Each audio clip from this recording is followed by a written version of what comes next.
been this sort of rise in recent years of not necessarily actual Stoicism, but a sort of popular Stoicism. A fascination with sort of Marcus Aurelius and Yes. um, There's an entire podcast dedicated to it, which yeah, I've been on. yeah, Yeah. and you get this sort of quotes, and I also think fake quotes from Marcus Aurelius appearing on Instagram.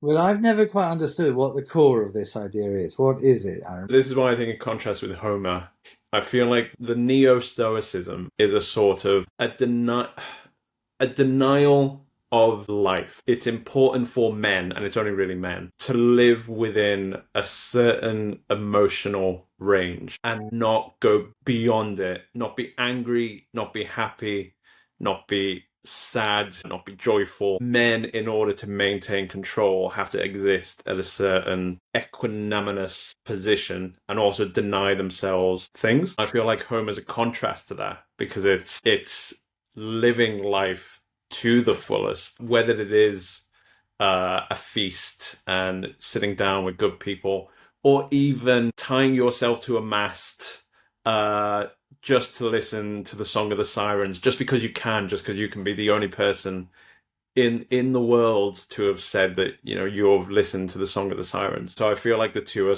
in opposition to one another. Homer's about embracing life, living it to the fullest, to live it, and then the Stoicism is a kind of like putting yourself into a kind of box. Yeah, that's a very interesting take on it. The Homeric universe, as I see it, is one that is absolutely in the grip of necessity. Things need to be and need to happen. And the standing of the human being in the face of that necessity is really fragile, is actually nearly impotent. And I know that people have described the Iliad, for example, as a tragedy of necessity, that it's a world in which you cannot choose really to be any other than you are, or than the world is. If your depiction of the modern Stoic is someone who thinks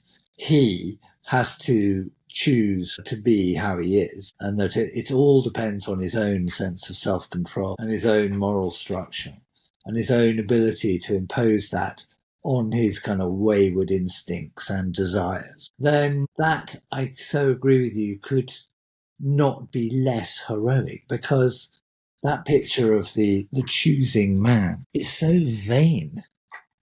It elevates the ego so hugely into this kind of controlling organism.